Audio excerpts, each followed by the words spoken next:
دونوں درود چلیے. اللہم صلی علی سیدنا محمد وعطرته بعدد كل معلوم لك.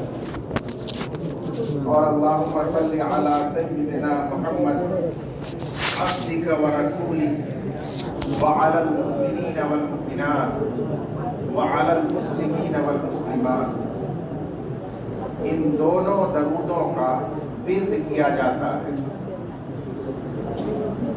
ہزاروں لاکھوں کی تعداد میں یہ دونوں درود شریف پڑھی جاتی ہے. اور اس کے بعد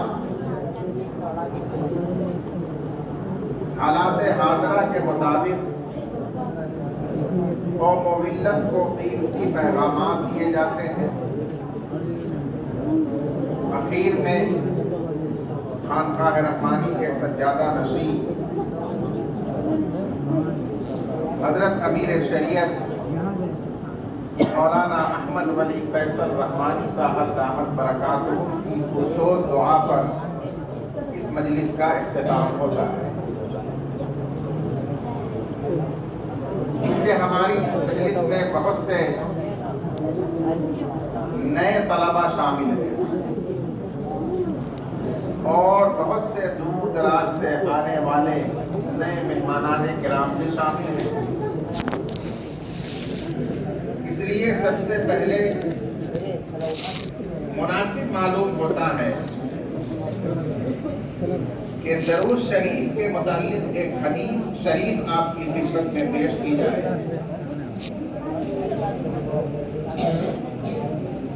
مشہور صحابی رسول حضرت ابی بن کعب رضی اللہ تعالی عنہ نے ایک مرتبہ نبی کریم صلی اللہ علیہ وسلم سے عرض کیا کہ یا رسول اللہ، میں یہ چاہتا ہوں کہ اپنے اوراد و وظائف کے اوقات میں سے کچھ وقت آپ کے اوپر درود شریف پڑھنے کے لیے خاص کر دوں.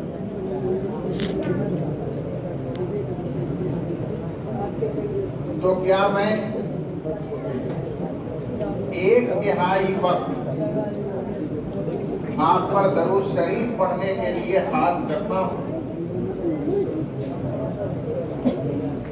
تو حضور صلی اللہ علیہ وسلم نے ارشاد فرمایا کہ بہت اچھا ہے، اور اگر اس سے زیادہ وقت آپ درود شریف پڑھنے میں لگائیں تو آپ کے لیے اور بہتر ہوگا. تو حضرت ابی بن کعب رضی اللہ تعالی عنہ نے فرمایا کہ یا رسول اللہ، میں اپنی دعا کے اوقات میں سے آدھا وقت آپ پر درود شریف پڑھنے کے لیے خاص کرتا ہوں. تو آپ نے فرمایا کہ حضرت ابی، بہت اچھا ہے، لیکن اس سے زیادہ وقت اگر درود شریف میں آپ لگائیں تو اور زیادہ بہتر ہوگا.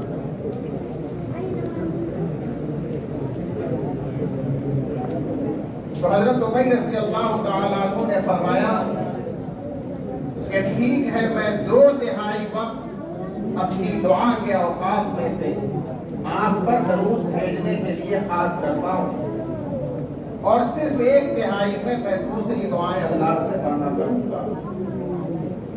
تو اللہ کے رسول صلی اللہ علیہ وسلم نے فرمایا کہ بہت اچھا، لیکن اگر آپ اس سے زیادہ وقت درود شریف میں لگائیں تو اس سے بھی زیادہ بہتر ہوگا. بالآخر حضرت ابی بن کعب رضی اللہ تعالی عنہ نے فرمایا کہ یا رسول اللہ، میں اپنی دعا کے تمام اوقات کو آپ پر درود شریف بھیجنے کے لیے خاص کرتا ہوں. یہ سن کر اللہ کے رسول صلی اللہ علیہ وسلم نے جو بشارت دی وہ ہمیں اور آپ کو یہاں سے یاد کر کے جانا ہے کہ آپ کا جو بھی امتی اپنی دعا کے تمام اوقات میں اللہ سے کچھ نہ مانگے صرف درود شریف اللہ کے رسول صلی اللہ علیہ وسلم پر پڑھتا رہے تو سرکار دو عالم صلی اللہ علیہ وسلم نے اس پر یہ بشارت سنائی ہے اذن تکفا مؤونتک، جو امتی ایسا کرے گا تو اس کی دنیا اور آخرت کی تمام ضرورتیں پوری کی جائیں گی، اس کے دنیا اور آخرت کے تمام مسائل و مشکلات حل کر دیے جائیں گے، کوئی دنیا اور آخرت کی ضرورت، کوئی دنیا اور آخرت کی مشکل، کوئی مصیبت درود شریف کی برکت کی وجہ سے ایسی نہیں ہوگی جس میں بندہ پریشان ہو جائے۔ اللہ اسے آسان فرما دیں گے، اللہ اس کا حل نکال دیں گے، اللہ غیب سے اس کا راستہ بنا دیں گے۔ اور آگے فرمایا وَيُغْفَرُ لَكَ ذَنْبُكَ، اور جب اللہ کے سامنے حاضری ہوگی، حساب کتاب شروع ہوگا، اعمال تولے جائیں گے، تو درود شریف پڑھنے والے کے تمام گناہ چھوٹے بڑے درود شریف کی کثرت کی برکت سے معاف کر دیے جائیں گے، بخشش اور مغفرت کا پروانہ بندے کو عطا کر دیا جائے گا۔ میرے بھائی، اس سے اندازہ لگائیے کہ دنیا اور آخرت کے مسائل اور مشکلات کے حل کے لیے مغفرت اور رحمت حاصل کرنے کے لیے کتنا عمدہ اور آسان نسخہ ہے درود شریف، لیکن اس کے لیے ایک ہی شرط ہے کہ انسان درود شریف کا گرویدہ ہو، درود شریف پڑھنے کا عاشق ہو، اسے جب بھی کچھ مانگنے کا موقع ملے، جب بھی دعا کا موقع ملے، جب بھی ورد و وظیفہ کا موقع ملے تو اس کی زبان پر جاری ہو جائے اللہم صلی علی سیدنا و مولانا محمد عبدک و رسولک وعلی المؤمنین والمؤمنات وعلی المسلمین والمسلمات۔ مطلب یہ ہے کہ درود شریف کی کثرت کریں، اٹھتے بیٹھتے چلتے پھرتے درود شریف اس کی زبان پر جاری رہے۔ یہ تو وہ فائدہ اور ثمرہ ہے جو اس حدیث میں اللہ کے رسول صلی اللہ علیہ وسلم نے بیان کیا۔ ویسے بھی درود شریف کی کثرت کرنے والے بندے کو اللہ تبارک و تعالی اپنے آخری رسول احمد مصطفیٰ محمد مصطفیٰ صلی اللہ علیہ وسلم کی قربت عطا فرماتے ہیں۔ اللہ کے رسول صلی اللہ علیہ وسلم نے فرمایا کہ کل قیامت کے دن مجھ سے سب سے زیادہ قریب وہ شخص ہوگا جو مجھ پر کثرت سے درود شریف پڑھنے والا ہو۔ خود قرآن مجید کی آیت میں نے آپ کے سامنے تلاوت کی جس میں اللہ تبارک و تعالی نے ارشاد فرمایا ان اللہ و ملائکتہ یصلون علی النبی، بلا شبہ اللہ تعالی اور اللہ تعالی کے تمام فرشتے نبی آخر الزمان احمد مصطفیٰ محمد مصطفیٰ صلی اللہ علیہ وسلم پر درود بھیجتے ہیں۔ یا ایھا الذین آمنوا صلوا علیہ وسلموا تسلیما، اے ایمان والو تم بھی نبی آخر الزمان احمد مصطفیٰ محمد مصطفیٰ صلی اللہ علیہ وسلم پر درود و سلام بھیجا کرو۔ میرے بھائیوں، یہی وہ قرآن مجید کی آیت اور احادیث ہیں جن کی بنیاد پر تمام اللہ کے اولیاء نے، تمام فقہاء اور تمام محدثین مفسرین اور علماء کرام نے اپنی زندگی کا اہم وظیفہ اور اہم ورد درود شریف کو بنایا، اور ہر سلسلے کے مشائخ نے کثرت درود شریف کا اپنے مریدین کو، متوسلین کو پابند بنایا۔ لیکن یہ خانقاہ رحمانی ہے جس کا یہ امتیاز ہے، یہ خصوصیت ہے کہ یہاں کے سجادہ نشین مفکر اسلام حضرت امیر شریعت مولانا محمد ولی رحمانی صاحب رحمت اللہ علیہ نے درود پاک کا یہ عظیم الشان سلسلہ قائم فرما دیا، جہاں مختلف خطوں سے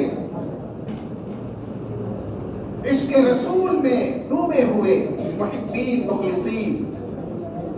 زمانہ اور حالات کے شکار پریشان حال مسلمان،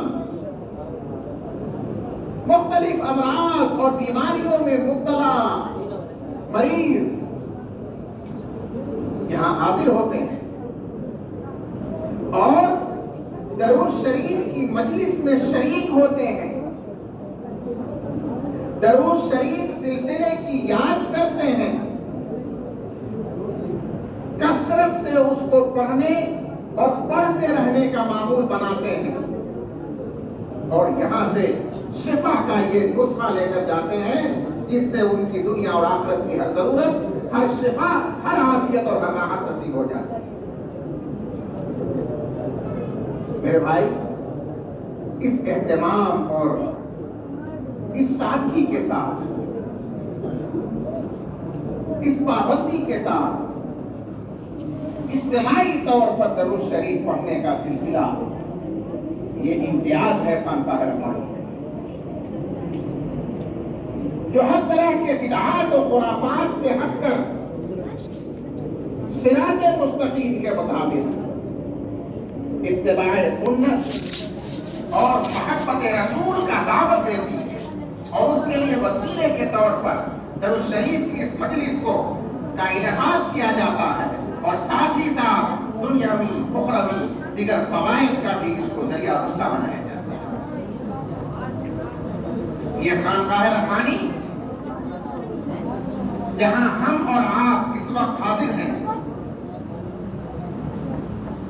یہ اس روئے زمین پر اپنی نوعیت کی عجیب و غریب خانقاہ ہے۔ اس نوعیت کی خانقاہ اس روئے زمین پر شاید باید کہیں پائی جاتی ہوگی۔ کیوں؟ اس لیے کہ یہ صرف خانقاہ نہیں ہے، یا یوں کہیے کہ صرف تزکیہ باطن کی یہ جگہ نہیں ہے،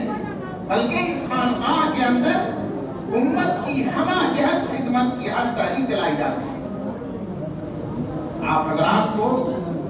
یہ یاد رکھنا چاہیے کہ خانقاہ رحمانی کی بنیاد کا پس منظر کیا تھا، کن حالات میں یہاں یہ خانقاہ رحمانی قائم کی گئی تھی۔ میرے بھائی، آج سے ٹھیک 125 سال پہلے آپ چلے، 1901 میں خانقاہ رحمانی قائم ہوئی ہے، اور آج 2025 سن چل رہا ہے۔ 125 سال کا طویل عرصہ بیت چکا ہے۔ آج سے 125 سال پہلے بہار کے اس خطے کا کیا حال تھا، اسے سمجھنا ہوگا۔ بہار کے اس خطے میں بنیادی طور پر اسلامی عقائد اور اسلامی طرز زندگی کے خلاف 3 تحریکات بہت تیزی کے ساتھ چلائی جا رہی ہیں۔ نمبر 1، قادیانیت کی تحریک چل رہی تھی۔ بھاگلپور، منگیر اور اس کے آس پاس کے بہت سے گاؤں اور اضلاع پوری طرح قادیانیت کی لپیٹ میں آ چکے تھے۔ مرزا غلام احمد قادیانی جس نے نبوت کا دعویٰ کیا نعوذ باللہ، اور جس نے بھاگلپور میں اپنے ایک لڑکے کی شادی کر کے اس خطے میں اپنی رشتہ داری قائم کر لی، اور اس کے ذریعے اس کا آنا جانا یہاں کثرت سے ہونے لگا، اس کے چیلے اور شاگرد بھی اس خطے میں آنے جانے لگے، مسلمان ان سے قریب ہوئے، تو قادیانی اور قادیانی کے ماننے والوں نے قادیانیت کی تبلیغ اور مہم پرزور انداز میں شروع کر دی، اور علاقے کے بہت سے لوگ اس کا شکار ہونے لگے، قادیانی بننے لگے۔ میرے بھائی، ایک یہ قادیانیت کی تحریک چل رہی ہے، اور یہ آپ حضرات جانتے ہیں کہ اگر کوئی مسلمان قادیانی بن جائے، قادیانیت کا شکار ہو جائے، تو وہ مسلمان باقی نہیں رہتا۔ ٹھیک اسی طرح جیسے آج کل دربھنگا کا شکیل ابن حنیف نام کا ایک شخص اپنے مہدی موعود ہونے کا دعویٰ کر رہا ہے، اور روپوش رہ کر خفیہ طریقے پر زیر زمین شکیلیت کا فتنہ پھیلا رہا ہے، سائنٹیفک اسلام کے نام پر کالج اور یونیورسٹیوں کے پڑھنے والوں کو، نونہال بچوں کو، جن کے پاس اسلامی عقائد کی تعلیم نہیں، جن کے گھروں میں اسلامی تربیت کا انتظام نہیں، ان کو شکیلیت میں مبتلا کر کے سائنٹیفک اسلام کے نام پر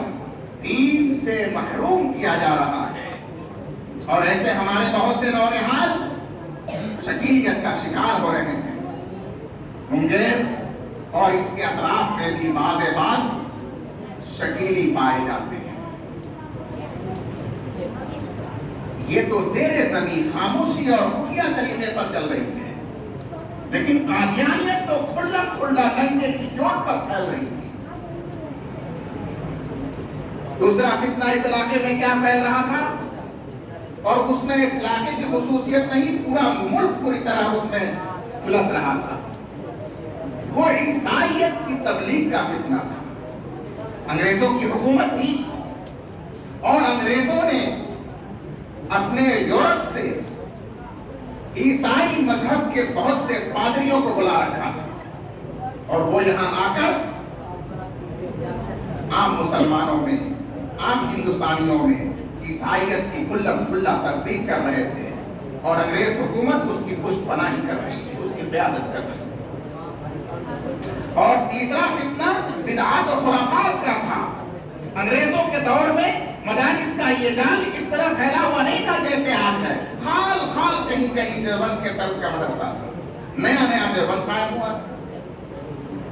دارالعلوم دیوبند اور مظاہر العلوم کے قیام پر ابھی چند سال گزرے تھے، اس لیے دیوبند مظاہر العلوم نقوۃ العلماء کے طرز کے مدارس آج کی طرح ہر گاؤں، ہر قصبے، ہر شہر میں موجود نہیں تھے، اس لیے جہالت، بدعات و خرافات کا دور دورہ تھا۔ ایک چھری پر دم کرا کے لوگ سال ہر سال جانور ذبح کر کے حلال کر کے کھایا کرتے تھے، جہالت کا یہ حال تھا۔ کلمہ تک اکثر لوگوں کو یاد نہیں تھا، تو لہذا وہ برادران وطن کو دیکھ کر کے ان کے تہوار مناتے تھے، ان کے طور طریقے پر جینا مرنا کرتے تھے، اور اس طرح ان کی زندگی میں دین سے دوری اور گمراہی پھیل رہی تھی، طرح طرح کے بدعات و خرافات پھیل رہے تھے۔ ان حالات میں خانقاہ رحمانی کی یہاں بنیاد رکھی گئی تھی، تاکہ ایک طرف قادیانیت کو جڑ سے اکھاڑا جائے، دوسری طرف عیسائیوں کی تبلیغ کا بھرپور اور دندہ شکن جواب دیا جائے، اور تیسری طرف بیعت و ارشاد کے ذریعے، تعلیم و تربیت کے ذریعے سادہ لوح مسلمانوں کو بدعات و خرافات اور جہالت کی زندگی سے نکال کر علم و روشنی اور صحیح دین کی طرف لایا جائے۔ اس کے لیے خانقاہ رحمانی کی بنیاد رکھی گئی۔ میرے بھائی، اس سے اندازہ لگائیے کہ خانقاہ رحمانی یہ صرف کوئی زاویہ یا گوشہ نشینی کا مقام اور محل نہیں ہے. یہاں صرف ہو اللہ کا درس نہیں دیا جاتا. یہ ایک تحریک گاہ ہے، بلکہ مختلف قسم کی دینی، ملی، سماجی اور ملکی اور قومی تحریکات کی آمادگاہ رہی ہے. یہاں کی تاریخ پڑھیے. خانقاہی نظام کو جو وسعت خانقاہ رحمانی نے بخشی ہے اور یہاں کے اکابر سجادہ نشین حضرات نے، اولیاء اللہ نے بخشی ہے، وہ کہیں اور اس کی نظیر نہیں ملتی. یہی وہ خانقاہ رحمانی ہے جہاں کے تیسرے سجادہ نشین حضرت امیر شریعت رابع مولانا منت اللہ رحمانی رحمت اللہ علیہ نے اور انڈیا مسلم پرسنل لا بورڈ کی بنیاد رکھی. آج ہم اور آپ بہت فخر کے ساتھ یہ کہتے ہیں کہ تمام مسلمانوں کا، تمام مکتب فکر کا، ہر طبقے کا متفقہ متحدہ ادارہ اس ملک میں اور انڈیا مسلم پرسنل لا بورڈ ہے. یہ آل انڈیا مسلم پرسنل لا بورڈ جس میں ہر مکتب فکر کے لوگ شامل ہیں، ہر طبقے کے لوگ شامل ہیں، اور آج تمام ملک کے مسلمانوں کا نمائندہ ادارہ ہے. آپ کو معلوم رہنا چاہیے کہ اس کی بنیاد حضرت امیر شریعت رابع مولانا منت اللہ رحمانی رحمت اللہ علیہ نے رکھی. جو موجودہ امیر شریعت حضرت مولانا احمد ولی فیصل رحمانی صاحب کے دادا محترم تھے. میرے بھائی، ظاہر سی بات ہے کہ آل انڈیا مسلم پرسنل لا کا مقصد کیا تھا؟ اس ملک میں شریعت کا تحفظ، اس ملک میں مسلمانوں کو جو آئینی حقوق حاصل ہیں، دستوری حقوق حاصل ہیں، وہ اپنے آئینی اور نجی معاملات میں جب فریقین ہو تو ان کے تمام معاملات و نزاعات شریعت کے مطابق ہی فیصل کیے جائیں گے. جج شریعت کے مطابق ہی فیصلے دینے کے پابند ہوں گے. اس کی حفاظت کے لیے، بنیادی طور پر اس کی حفاظت کے لیے اور انڈیا مسلم پرسنل لا بورڈ کو قائم کیا گیا. خانقاہ رحمانی کے سجادہ نشین، گوریا نشین نے اس کو قائم کیا. دوسری طرف چلیے، آج کل آپ حضرات سن رہے ہوں گے اوقاف کا تحفظ. آج کل آپ لوگ سن رہے ہوں گے وقف ایکٹ بنا ہوا ہے جو تمام مسجد، مدرسہ، قبرستان، عیدگاہ، کربلا، امام باڑہ اور وقف کی جائیداد پر تعمیر شدہ اسکول، اسپتال، ان سب کے لیے خطرے کی گھنٹی ہے. ماحول میں اس کا بڑا چرچا ہے. لیکن کیا آپ جانتے ہیں کہ سب سے پہلے اوقاف کے تحفظ کے لیے اس ملک میں جو آواز لگائی گئی، اور یہاں وہاں نہیں، کسی اصلاح معاشرہ کے جلسے کے اسٹیج سے نہیں، کسی مسجد کے ممبر و محراب سے نہیں، بلکہ ایوان بالا سے سرکار کی آنکھوں میں آنکھیں ڈال کر سب سے پہلے جو آواز لگائی گئی تھی اوقاف کے تحفظ کی، اوقاف کو ٹیکس سے بچانے کی، اوقاف کو ٹیکس کے قانون سے مستثنی رکھنے کی، وہ آواز اسی امیر شریعت رابع مولانا سید منت اللہ رحمانی رحمت اللہ علیہ نے پٹنہ کے کونسل میں وہ آواز لگائی تھی. سرکار کے سامنے وہ آواز لگائی تھی اور اس کا اثر اتنا ہوا تھا کہ اوقاف کو ٹیکس سے محفوظ کر دیا گیا تھا، مستثنی کر دیا گیا تھا. یہ اوقاف کے تحفظ کی تحریک کوئی نئی تحریک نہیں ہے، یہ ہماری پرانی تحریک ہے. اور اس تحریک کے بھی بانی موانی آزاد ہندوستان میں اس تحریک کی ابتدا کرنے والی شخصیت کا نام اسی خانقاہ رحمانی کے سجادہ نشین امیر شریعت رابع مولانا منت اللہ رحمانی کے نام نامی سے منسوب ہے. آپ کو یاد رکھنا چاہیے آج تحفظ اوقاف کی تحریک یہ وراثت میں ملی ہے. ہم سبوں کے پیر و مرشد، مفکر ملت حضرت مولانا احمد ولی فیصل رحمانی صاحب دامت برکاتہم العالیہ کو سب لوگ آمین کہیے. اللہ تعالیٰ ان کی حیات دراز فرمائے. اللہ تعالیٰ ان کو قوت بازو عطا فرمائے. اللہ تعالیٰ ہمیشہ انہیں حق پر قائم رکھے اور حق کے لیے آواز بلند کرتے رہنے کی توفیق عطا فرمائے. اور ہمارے لیے اللہ تعالیٰ ان کا سایہ تادیر قائم دائم رکھے. اوقاف کے تحفظ کی تحریک جو ہمارے حضرت امیر شریعت مفکر ملت مولانا احمد ولی فیصل رحمانی صاحب دامت برکاتہم ابھی چلا رہے ہیں، آپ حضرات اس سے واقف ہیں، لیکن اس کی کچھ باتیں ایسی ہیں جنہیں شاید ہم نہیں جانتے. ابھی جو وقف ایکٹ منظور ہوا ہے اب وہ ایک بن چکا ہے. ایک بننے سے پہلے وہ وقف ترمیمی بل کہلاتا تھا.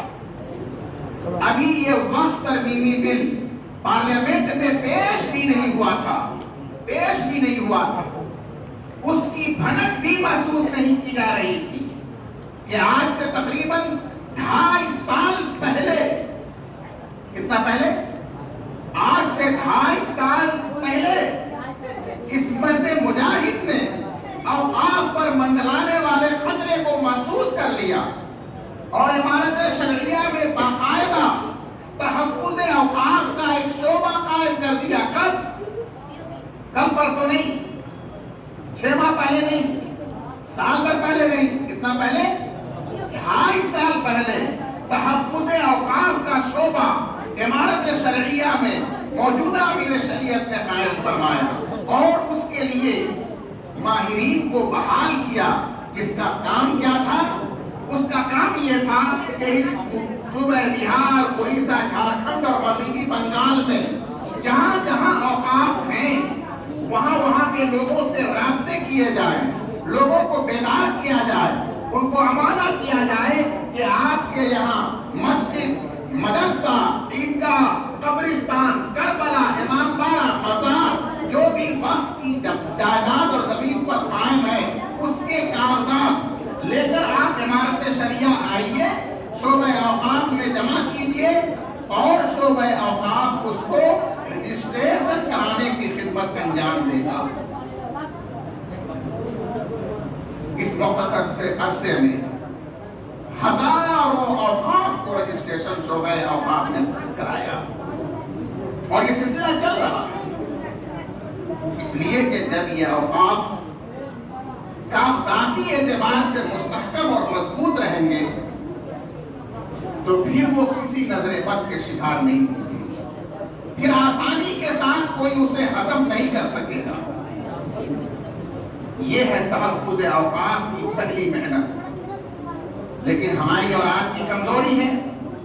لاپرواہی ہے، سستی ہے، غفلت ہے کہ جو فائدہ شعبہ اوقاف سے ہمیں اٹھانا چاہیے تھا ہم وہ اٹھا نہیں پا رہے ہیں. ہونا تو یہ چاہیے تھا کہ ہر گاؤں میں یہ خبر پہنچے، مسجد کے ممبر و محراب سے اس کی دعوت دی جائے، تلقین کی جائے، کمیٹی بنائی جائے اور وہاں جتنی اوقاف کی جائیدادیں، زمینیں ہیں ان تمام کے کاغذات کو تلاش کر کے جمع کر کے جو ہی میسر ہو عمارت شرعیہ سے رابطہ کر کے وہاں جا کر کے اور عمارت شرعیہ کے بزرگوں اور وہاں کے کام کرنے والے موقر افراد کی مدد سے اس کا رجسٹریشن کرایا جائے. ہمارا شریعہ اس پر تعاون کرنے کے لیے آلریڈی تیار ہے. آپ کو کوئی دشواری جھیلنی نہیں پڑے گی، کوئی تکلف نہیں ہوگا، بس کاغذات کے ساتھ آپ کو عمارت شرعیہ پہنچ جانا ہے اور شعبہ اوقاف معلوم کر کے وہاں کے ذمہ دار سے مل لینا ہے. کاغذات اس کے سامنے اس کی فوٹو کاپی رکھ دینا ہے، رجسٹریشن وہاں کے ذریعے انشاءاللہ آسانی سے ہوگا. یہ کام ہو رہا ہے اور ہم آپ حضرات کو عمارت شرعیہ اور امیر شریعت کا یہ پیغام پہنچاتے ہوئے خوشی محسوس کریں گے کہ آپ حضرات اس کو گاؤں گاؤں پہنچائیں گے. اب وقت آرام کرنے کا، غفلت میں رہنے کا، آئندہ کے انتظار کرنے کا نہیں. تلوار ہماری گردن تک پہنچ چکی ہے، صرف اسے حرکت دینے اور ریتنے کی ضرورت ہے، اس کے بعد تو کچھ بھی نہیں بچے گا. اس لیے میرے بھائی یہ تحریک اس وقت سے حضرت چلا رہے ہیں جب اس کی بھنک بھی کسی کو نہیں لگی. کیوں؟ انہیں تحفظ اوقاف وراثت میں ملی. حضرت نے گہرائی کے ساتھ ہندوستانی سیاست کا مطالعہ کیا اور اس ملک میں مسلمانوں کو ٹارچر کرنے اور انہیں مرعوب رکھنے پریشان کرنے کے لیے کیا کیا تدبیریں ہو سکتی ہیں اور ہوتی آئی ہیں اور ہم قہرمانی کے بزرگوں نے کن کن محاذ پر محنت کی ہے، ان تمام کا مطالعہ کر کے اور ان چیزوں کو جدید دور کے اور جدید تقاضوں کے مطابق انجام دینا شروع کیا ہے. اس میں ایک بنیادی چیز تحفظ اوقاف ہے. اس کے بعد حضرت نے کیا کیا؟ اس کے بعد حضرت نے 4 محاذ پر تحفظ اوقاف کے لیے رات دن انتھک محنت کی. سب سے پہلے عمارت شرعیہ کے زیر اہتمام اور زیر انتظام جتنے بھی دارالفضا ہیں اور جہاں جہاں اس سے متعلق علماء کرام فضا اور افتاء کی خدمت انجام دے رہے ہیں، ان تمام قضات، ان تمام علماء کرام کو اس مہم میں شریک کیا، انہیں تیار کیا، انہیں بیدار کیا اور ان کے ذریعے ملک کے مختلف اضلاع میں، ان مختلف صوبوں کے مختلف علاقوں میں اوقاف کی بیداری پر مہم چلائی گئی. بلاک سطح پر چھوٹے موٹے پروگرام کیے گئے، لوگوں کو جوڑا گیا، اوقاف کی ذمہ داری بتائی گئی، اس کی نزاکت اور ضرورت کو سمجھایا گیا اور جو ضلع کے کلکٹر ہوتے ہیں ان کی خدمت میں میمورنڈم پیش کیا گیا کہ ہم لوگ اوقاف کے تحفظ کے لیے لائے جانے والے بل کو قطعاً قبول کرنے کے لیے تیار نہیں، اس کے خلاف سمجھتے ہیں. یہ ایک ایسی مہم تھی جس کی وجہ سے پورے ملک کے گوشے گوشے میں بیداری پیدا ہوئی. دوسری ایک زبردست محنت انہوں نے یہ کی کہ لوگ مجلس میں کسی ممبر سے کہیں جلسے میں آسانی کے ساتھ خطاب کر دیتے ہیں، بیان کر لیتے ہیں، لیکن گہرائی کے ساتھ مطالعہ کر کے دودھ کا دودھ اور پانی کا پانی ملکی دستور کے آئینے میں، شریعت کے آئینے میں اور کیا اس کے نقصانات ہیں، کیا اس کے فائدے ہیں، حکومت کی نیت کیا ہے، ان تمام چیزوں کی روشنی میں انہوں نے باقاعدہ ایک مرتب اور مسلسل ایک اپنی تقریر تیار کی اور مختلف علاقوں اور مختلف خطوں کے ائمہ، باشعور افراد، قضات، علماء کو مدعو کر کے جگہ جگہ ورکشاپ کیا. جگہ جگہ خانقاہ رحمانی میں خود 4-5 ورکشاپ، مظفرپور میں ہوا، پٹنہ میں ہوا اور کئی جگہ ہوا. اس ورکشاپ میں حضرت نے بہت تفصیل کے ساتھ امت کو یہ سمجھایا کہ آنے والا وقت بل کتنا خطرناک ہے. اور اس کے بعد لوگوں کو ایک مواد ملا، لوگوں کو ایک بہترین بحث کا موضوع ملا. یہ موجودہ وقت بل کیا چاہتا ہے اور کیوں نقصان دہ ہے، کیوں منظور نہیں ہے، اس پر بولنے کے لیے بہترین سلیقہ اور طریقہ عطا ہوا. میرے بھائی، یہ دوسرے محاذ پر آپ نے انتھک محنت اور اس کے مثبت اثرات پورے ملک میں محسوس کیے. تیسرے محاذ پر دیکھا جائے تو حضرت نے بڑے بڑے جلسے جس میں ہزاروں افراد نے شرکت کی مختلف ملک کے حصوں میں کیے. پٹنہ میں کیا گیا، رانچی میں کیا گیا اور مختلف جگہوں پر بڑے بڑے جلسے کیے گئے. ہزاروں افراد نے اس میں شرکت کی اور ان ہزاروں افراد کے سامنے تحفظ اوقاف کے موضوع پر مختلف علماء کرام نے بیان کیا. اس کے بھی اپنے اثرات. اور چوتھے محاذ پر حضرت نے یہ محنت کی اور مسلسل ابھی تک کر رہے ہیں، رات دن کر رہے ہیں. وہ چوتھا محاذ یہ ہے کہ سرکاری جتنے بھی عہدیداران ہیں، سرکاری جتنے بھی افسران ہیں جو ہماری بات سن سکتے ہیں، چاہے وہ کسی مسلک کے ہوں، کسی دھرم کے ہوں، ہماری بات اگر وہ سن سکتے ہیں، جتنے بھی مسلم غیر مسلم سرکاری لیڈران ہیں، جو مختلف پارٹیوں کے لیڈران ہیں، بڑے بڑے چھوٹے چھوٹے، خانقاہوں کے جو سجادہ نشین حضرات ہیں، یہ وہ تاریخی کارنامہ ہے جو اب سے پہلے اس ملک میں نہیں کیا گیا۔ خانقاہوں کے سجادہ نشینوں کو، مختلف افسران کو، مختلف لیڈران کو، مختلف علماء کرام کو، تنظیموں کو ایک ساتھ جوڑ کر الگ الگ وقتوں میں ان کی زبان میں، ان کے انداز میں وقت کے مسئلے کو انہیں سمجھانا، انہیں آمادہ اور قائل کرنا کہ وہ ہماری حمایت کریں، اور اس وقت ایکٹ کو واپس کرنے کے لیے اس مہم میں ہمارا ساتھ دیں، اپنی سطح پر وہ جو کر سکتے ہو وہ کریں۔ یہ وہ مہم ہے جو مہم حضرت اول دن سے چلا رہے ہیں اور آج تک اس پر رات دن محنت کر رہے ہیں۔ یہ وہ ایک جھلک ہے جو میں دکھانا چاہتا ہوں کہ حضرت امیر شریعت نے تحفظ اوقاف کے حوالے سے اب تک کیا سرگرمیاں انجام دی۔ اس ضمن میں بہت چھوٹی بڑی اور باتیں بھی ہو سکتی ہیں، اس کے لیے بہت وقت ہے، لیکن خلاصہ کہنے کا یہ ہے کہ چاہے حضرت مولانا منت اللہ رحمانی رحمۃ اللہ علیہ، چاہے ہم سبوں کے پیر و مرشد حضرت مولانا محمد ولی رحمانی صاحب رحمۃ اللہ علیہ، چاہے موجودہ امیر شریعت مفکر ملت حضرت مولانا احمد ولی فیصل صاحب رحمانی دامت برکاتہم، ان تمام حضرات نے اپنے اپنے دور میں تحفظ اوقاف کے لیے جی جان سے محنت کی ہے، قربانیاں دی ہیں، اور سب کچھ برداشت کرتے ہوئے ہر حال میں قوم و ملت کا سر بلند رکھا ہے، قوم و ملت کے اثاثے کی نگہبانی کی ہے، بے لوث نگہبانی کی ہے۔ اس 125 سال کے عرصے میں بانی خانقاہ، عالم ربانی قطب عالم حضرت مولانا محمد علی منگیری رحمۃ اللہ علیہ سے لے کر آج یہ چوتھی پشت ہے، حضرت مولانا احمد ولی فیصل رحمانی صاحب دامت برکاتہم تک 125 سال کا عرصہ گزرا ہے۔ قوم و ملت کی خدمات، قوم و ملت کے لیے بے لوث اور بے غرض جد و جہد، اپنی جانی مالی قربانیوں کی فہرست اگر دیکھیے تو آپ کو راتوں رات اور دنوں کے دن صرف کرنے پڑیں گے، بہت ساری گنتیاں بھول جائیں گے،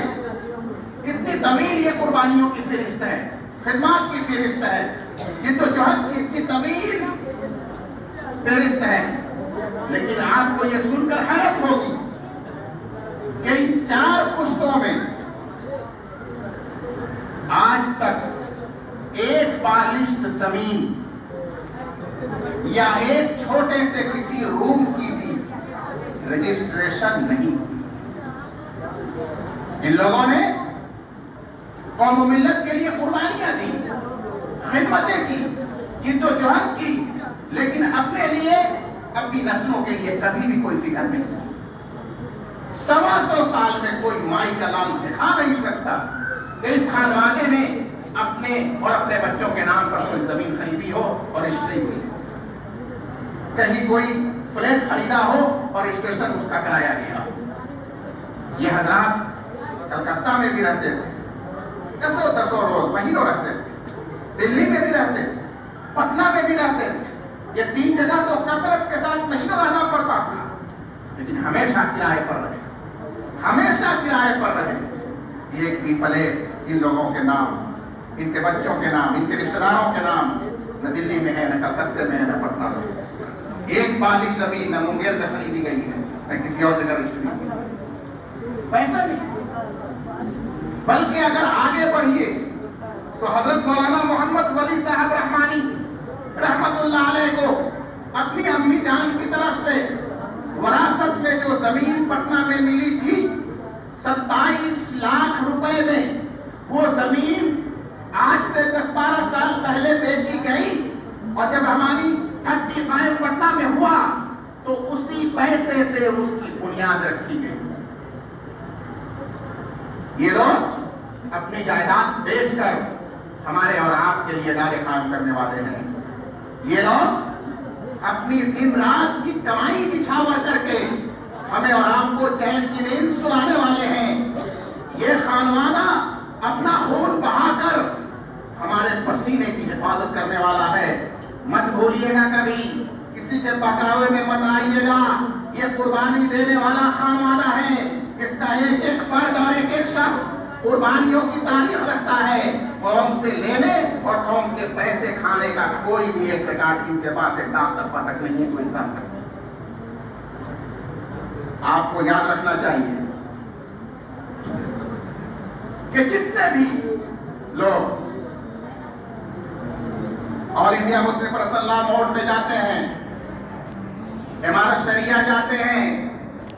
یا کسی اور ادارے جمعیت علماء جاتے ہیں، دعوت پر جاتے ہیں، قوم و ملت کے کسی معاملے کو حل کرنے کے لیے، اس پر گفتگو کرنے کے لیے، رائے دینے کے لیے جاتے ہیں، شاید باید کو چھوڑ کر اکثر لوگ آنے جانے کا کرایہ لیتے ہیں، وہاں رہتے ہیں 2 روز 4 روز، تو اس کا کھانا کھاتے ہیں، اس کا بل بنتا ہے، اور یہ تنظیمیں اپنی طرف سے وہ کھانے کا کرائے کا پیسہ ادا کرتی ہے۔ لیکن حضرت مولانا منت اللہ رحمانی رحمت اللہ علیہ سے لے کر، بلکہ اس سے پہلے حضرت مولانا محمد علی مونگیری رحمت اللہ علیہ سے لے کر، اور موجودہ حضرت امیر شریعت مولانا احمد ولی فیصل رحمانی دامت برکاتہ تک، یہ لوگ ان اداروں کے بانی مبانی ہیں، یہ لوگ ان اداروں کے سب سے اعلیٰ عہدے پر رہ چکے ہیں، لیکن آج تک آل انڈیا مسلم پرسنل لا بورڈ میں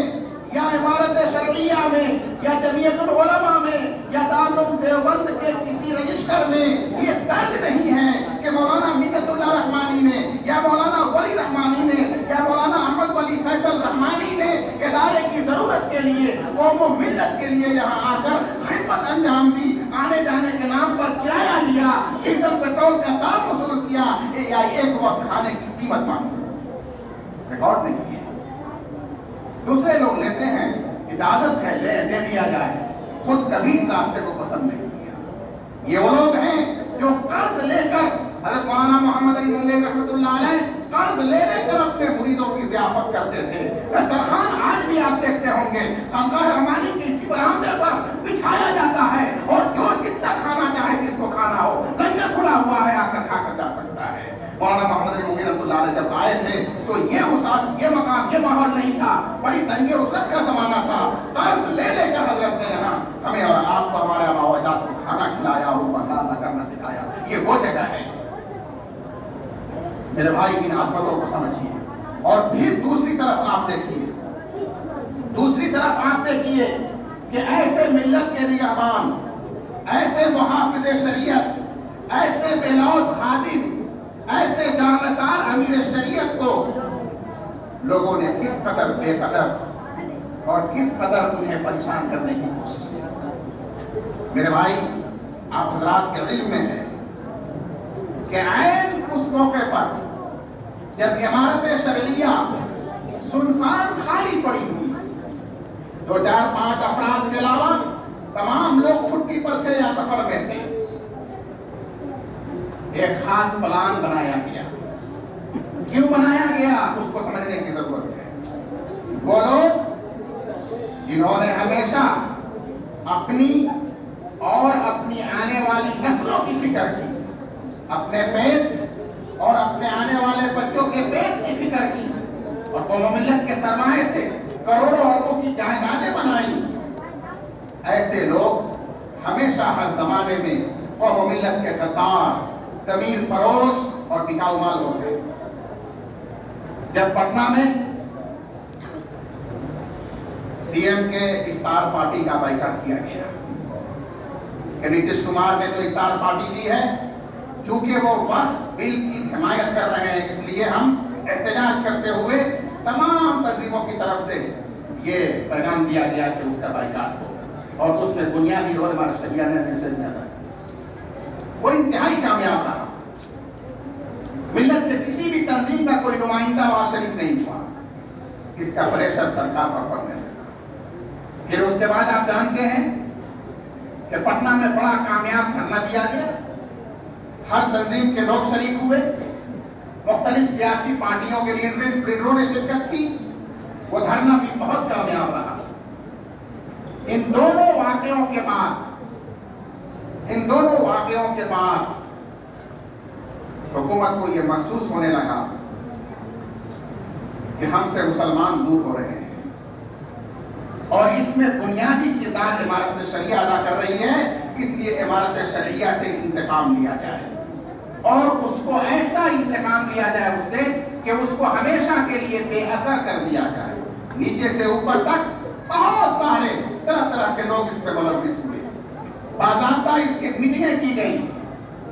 اور میٹنگ کرنے کے بعد ہمارے اور آپ ہی کے گھر سے، ہمارے اور آپ ہی کی صف سے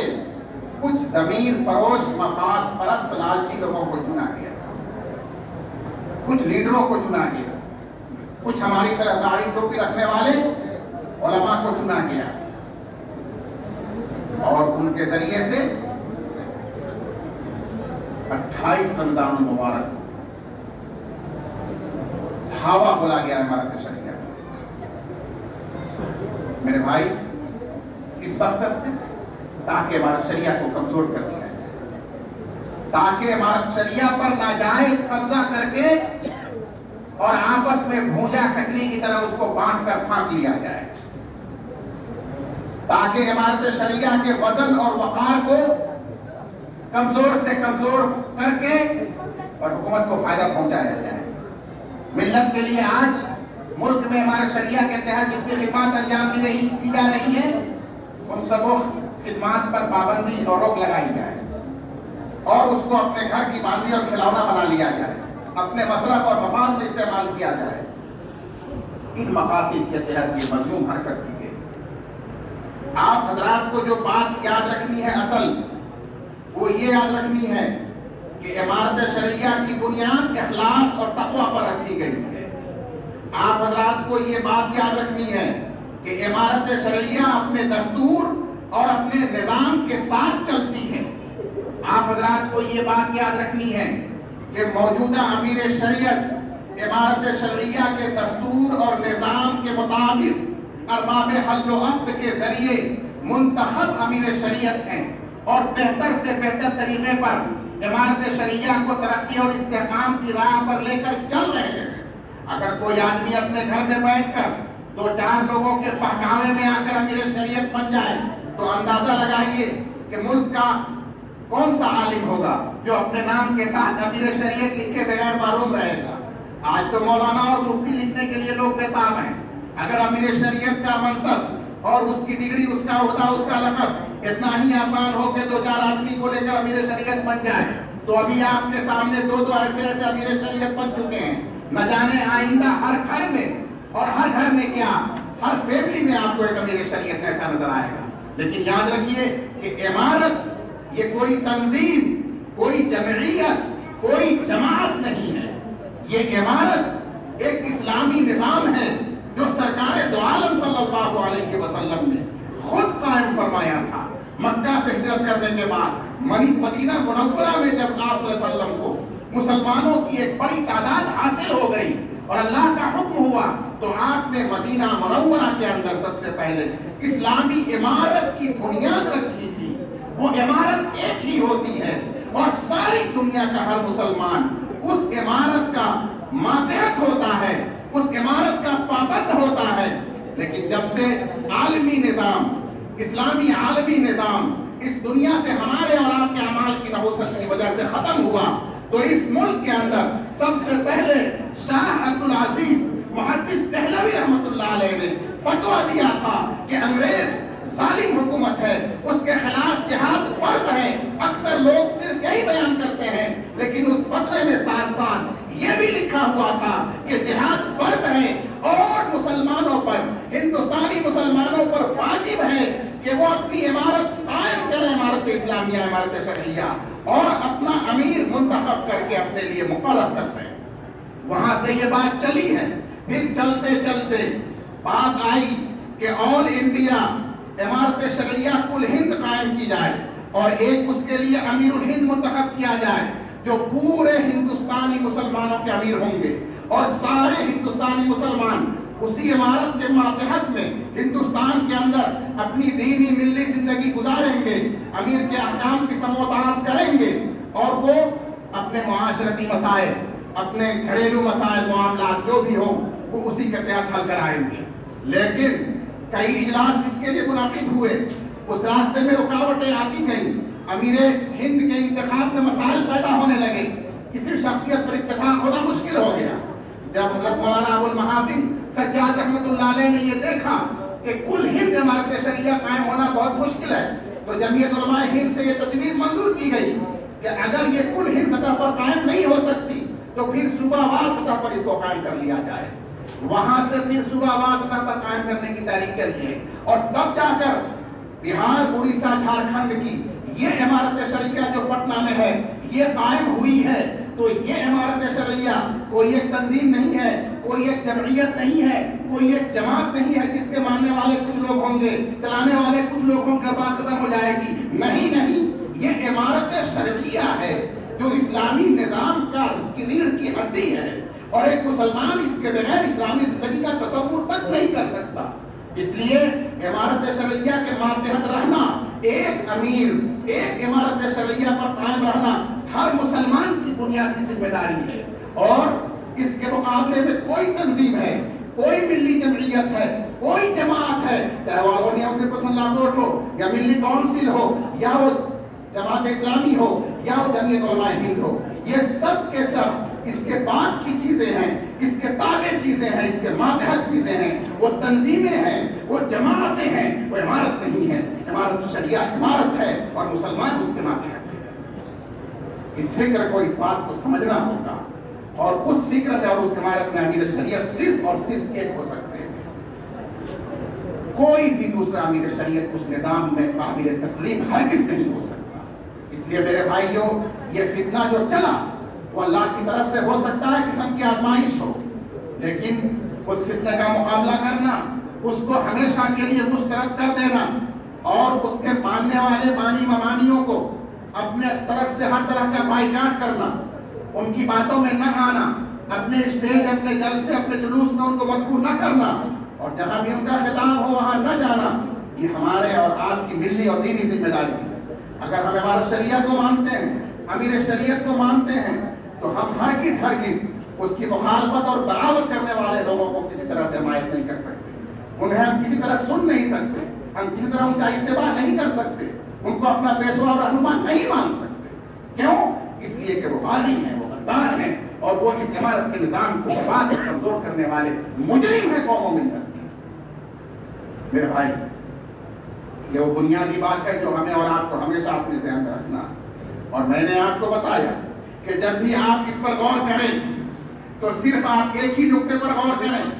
کہ موجودہ امیر شریعت اس خانوادے کے پہلے امیر شریعت نہیں ہے. ان سے پہلے اس خانوادے نے, خانقاہ رحمانی نے دو امراء شریعت دیے ہیں. تینوں امراء شریعت کی زندگی کو, ان کی بے لوث تحریکات کو, خدمات کو, قربانیوں کو, جانثاریوں کو آپ پڑھیے, پڑھ کر بصیرت کے ساتھ فیصلہ کیجیے. اور جو لوگ آج بو ہلہ کے چکر میں, سیاست کے چکر میں, اپنے مفاد کے چکر میں اس کے خلاف جا رہے ہیں اور بغاوت کر رہے ہیں, ان کی زندگیوں کا جائزہ لیجیے کہ محض 20 سال, 10 سال, 15 سال, 30 سال عمارت میں رہ کر انہوں نے کیا کیا بنایا ہے اپنے لیے, اپنی نسلوں کے لیے.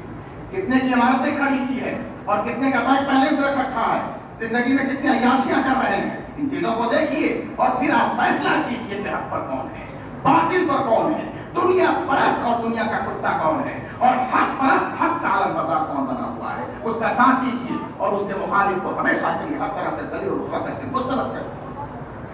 انشاءاللہ آپ ایسا کریں گے. اگر آپ ایسا کریں گے تو کوئی خطرہ, کوئی خوف کسی کا نہیں ہے. کسی طرح سے کسی کے متعلق گھبرانے رسوا ہونے کی ضرورت نہیں, کیونکہ ہمارے شریعت کو اللہ تعالیٰ نے اپنی طرف سے غیبی نصرت دی ہے, عقل دی ہے, فہم و فراست سے نوازا ہے, جدید اور قدیم علوم کا سنگم بنایا ہے. ان کی بصیرت اور حکمت کے سامنے بڑے بڑے لوگوں کے دانت کھٹے ہو جایا کرتے ہیں, اور انہوں نے اب تک جتنے فیصلے کیے ہیں وہ دور رس اور دور اندیشی پر مبنی فیصلے ہیں, اور آج قوم و ملت کا اس کا بہت سارا فائدہ ہو رہا ہے. ان کے قدم میں پہاڑ جیسی استقامت ہے, ان کے قلب و جگر کے اندر بے پناہ قوت, صبر, ہمت اور حوصلہ ہے. ایسے امیر شریعت کے تعلق سے ہمیں مطمئن رہنا چاہیے کہ ان کی عمارت میں عمارت بھی محفوظ ہے, عمارت کا بیت المال بھی محفوظ ہے, عمارت کا ہر شعبہ محفوظ ہی نہیں بلکہ وسیع سے وسیع تر ہوتا جا رہا ہے. اور خود امیر شریعت کو اللہ تعالیٰ نے بلند اقبال، بلند نسبت اور سب سے عالی نسبت، آل رسول ہونے کی نسبت، سب سے عالی نسبت، مفکر ملت کے فرزند ہونے کی نسبت، مفکر اسلام کے فرزند ہونے کی نسبت، سب سے بڑی نسبت حضرت قطب عالم کے حفیظ محترم ہونے کی نسبت، یہ وہ روحانی نسبتیں ہیں، یہ وہ آل رسول ہونے کا ان کے ساتھ تمغہ ہے جو دوسرے اس کے بارے میں خواب و خیال میں بھی نہیں سوچ سکتے۔ اپنے نام کے ساتھ امیر شریعت قلم سے لکھ لینا اور لکھوا لینا تو بہت آسان ہے، لیکن آل رسول ہو جانا، لیکن حضرت مولانا محمد علی مونگیری کا پوتا ہو جانا، اور امینت اللہ رحمانی کا پوتا ہو جانا، مولانا علی رحمانی صاحب کا فرزند ہو جانا، داتا رشید خان طاہر رحمانی ہو جانا، اور ایسے قلب و جگر کا، ایسے علوم کا مالک ہو جانا، یہ کسی کے بس کی بات نہیں ہے، کوئی اس کا مقابلہ نہیں کر سکتا۔ قلم سے امیر شریعت لکھ لینا اور دو چار لوگوں سے لکھوا لینا آسان ہے، اس کا کوئی اعتبار نہیں ہو سکتا۔ میرے بھائی، میں چاہوں گا کہ آپ ان چیزوں کو اپنے ذہن میں جگہ دیں، ہمیشہ ان باتوں کو یاد رکھیں، اور یاد رکھیں کہ خانقاہ رحمانی سے، جامعہ رحمانی سے، امارت شرعیہ سے، امیر شریعت سے اور امیر شریعت کے اشارے پر کام کرنے والے علماء کرام سے، افراد امت سے، بزرگان دین سے، سیاسی قائدین سے، جن سے بھی آپ متعلق اور منسلک رہیں گے، آپ ایک عمارت کے تحت متحد متفق رہیں گے، اور آپ کا وزن اور وقار ہمیشہ قائم رہے گا، آپ دنیا اور آخرت میں کامیاب ہوں گے، اور اس سے ہٹ جانے کے بعد آپ کے لیے نہ کوئی عمارت ہے، نہ کوئی امیر ہے، نہ کوئی مضبوط پلیٹ فارم ہے، نہ کوئی جگہ ہے۔ اللہ تعالیٰ سے دعا ہے کہ اللہ تعالیٰ ہم سبوں کو صحیح سمجھ عطا فرمائے، اور ہم سبوں کو ان اداروں سے مل کر، جڑ کر، ان کے پیغامات اور ہدایات کے مطابق صحیح راستے پر زندگی گزارنے کی توفیق عطا فرمائے۔ اللہ تعالیٰ ہمارے حضرت کا سایہ تعدیر ہمارے سروں پر قائم رکھے، اور ہمیں توفیق دے کہ ہم ان کے بازو کو مضبوط سے مضبوط بنائیں، اور ان کے قدم سے قدم ملا کر ہر محاذ پر مقابلہ کریں۔ اللہ تعالیٰ ہم سے ہر فتنے کو دور رکھے۔ ربنا تقبل منا انك انت السميع العليم وتب علينا انك انت التواب الرحيم وصلى الله على خير خلقه محمد وآله وصحبه اجمعين برحمتك يا رحمن